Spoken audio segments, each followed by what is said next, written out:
మన గోపి జిల్లా అధికారి కదా. గోపి ఒక్క మాట చెప్తే చాలు, కలెక్టర్ చెప్పాక ఏ అధికారి మాత్రం కాదంటాడు? పరిగెత్తుకుంటూ వచ్చి కాళ్ళు పట్టుకుని మరీ బ్రతిమలాడుకుని మరీ ఆ పని చేస్తాడు. తప్పు బాలాజీ. ఏ మనిషి అయినా తన తప్పును తనే తెలుసుకోవాలి. తను చేస్తున్న పొరపాటేంటో తనంతట తనే తెలుసుకునేలా చేయాలి. అంతేకాని ఇంకో అధికారి మనకు తెలుసు కదా అని తనను ప్రయోగించి అతన్ని భయపెట్టకూడదు. అప్పుడు అతనికి మనకి తేడా ఏముంటుంది? ఎవరైనా సరే భయంతో పనిచేయకూడదు, భక్తితో నిజాయితీతో పనిచేయాలి. అప్పుడే ఆ పనికి విలువ ఉంటుంది. ఎంతోమందికి ఉపయోగపడే హాస్పిటల్ కడుతున్నప్పుడు అడ్డుకున్నది తన మూర్ఖత్వమే అని అతనికి తెలిసిన రోజు తను చేసిన తప్పేంటో తెలుసుకుంటాడు. అప్పుడు తనే సంతకం పెట్టి ఆ ఫైల్ తీసుకొచ్చిస్తాడు.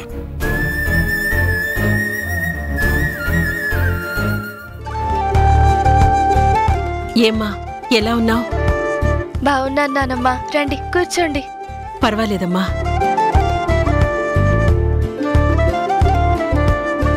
ఇదిగో.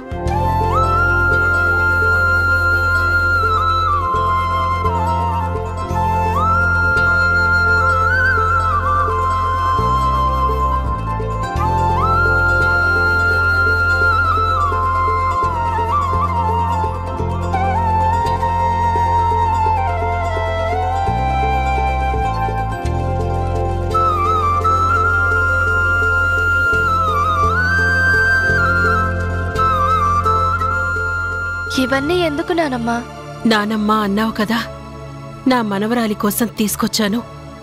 ఏ ఈ నానమ్మ తీసుకురాకూడదా? అది కాదండి, తను ప్రమాదంలో ఉన్నప్పుడు మీరు కాపాడారు, తనకి ప్రాణం పోశారు, అందుకే నాన్నమ్మ అని పిలుస్తుంది.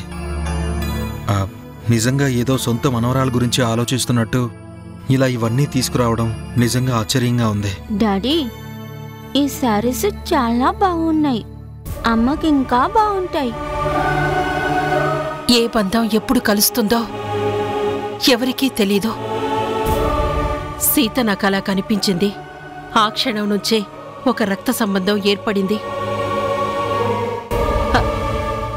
అదే బాబు, తనకి నా మనవరాలు రక్తం ఇప్పించాను కదా, అందుకే అలా అన్నాను.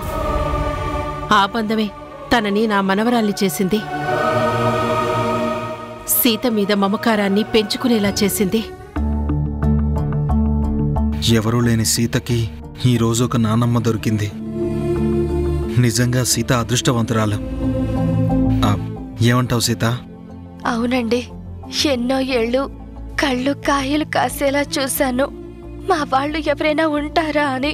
ఈరోజు నా నానమ్మ నా కోసం వచ్చినందుకు చాలా ఆనందంగా ఉంది. సరే సరే, మీరు మాట్లాడుతూ ఉండండి. నాకు హాస్పిటల్కి టైం అయింది, నేను వెళ్ళొస్తాను. ప్రియా, నువ్వు వెళ్ళి రెడీ అవ్వు, నేను స్కూల్లో దింపేసి వెళ్తాను. అలాగే డాడీ. పద.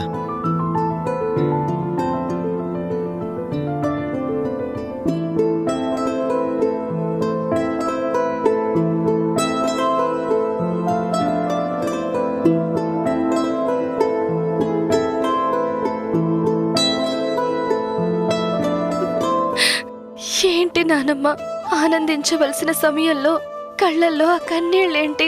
ఇలా పరా ఇంట్లో కనీసం నిన్ను నీ పేరుతో కూడా పిలవలేక సీత అని పిలుస్తున్నానమ్మా.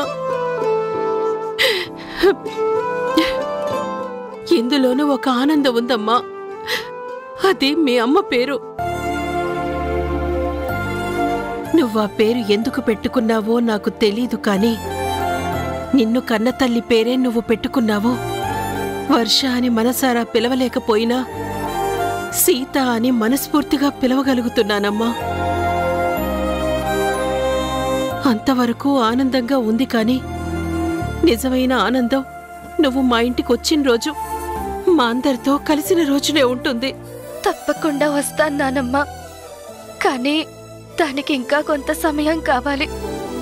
నేను చెయ్యవలసిన పనులు చాలా ఉన్నాయి. అవన్నీ పూర్తయ్యాక నేనే వస్తాను.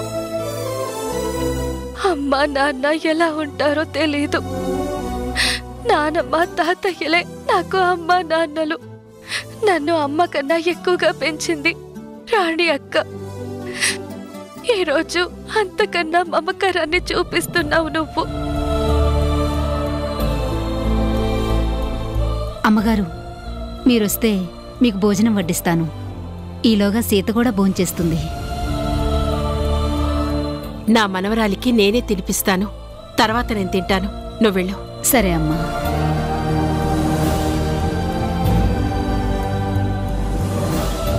ఈరోజు నా చేతులతో నేనే తినిపిస్తాను.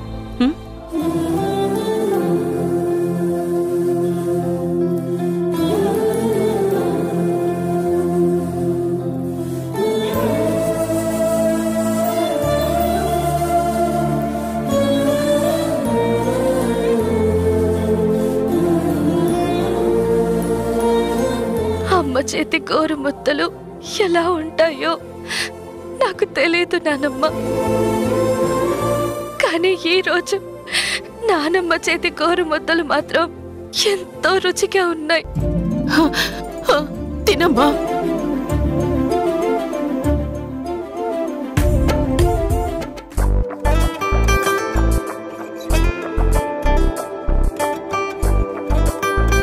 హాయ్ కళ్యాణ్. హాయ్ సరిత గారు, వాట్ ఎ ప్లెజెంట్ సర్ప్రైజ్. కూర్చోండి. అదేం లేదు, ఇక్కడ దగ్గరలో ఒక హాస్పిటల్లో ఒక సర్జరీ కోసం వచ్చాను. అది పూర్తయింది. ఎలాగో ఇంత దూరం వచ్చాను కదా, నిన్ను కూడా ఒకసారి కలిసి వెళ్దామని వచ్చాను. మంచి పని చేసావు సరిత. వర్క్ బిజీలో పడి ఒకరినొకరం పలకరించుకోవడం కూడా గగనం అయిపోయింది.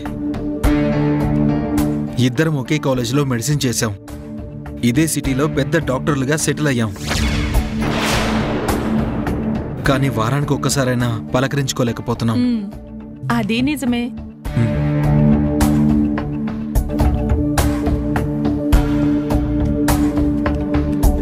Madam tea. సార్,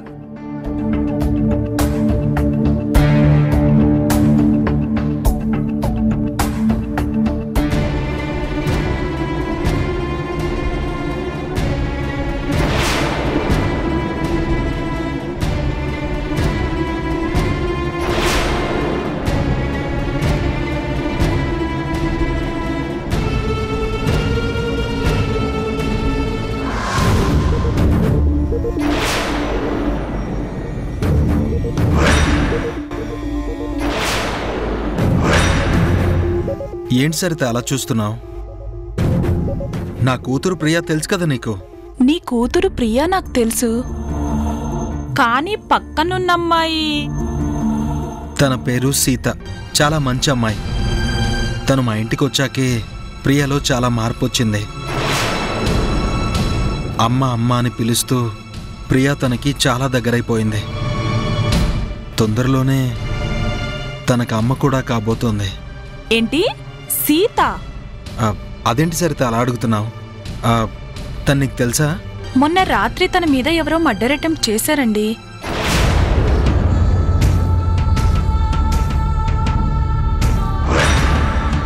అన్నపూర్ణ అనే ఆవిడ మా హాస్పిటల్కి తీసుకొచ్చి జాయిన్ చేశారు. తనకి నేనే ట్రీట్మెంట్ చేశాను.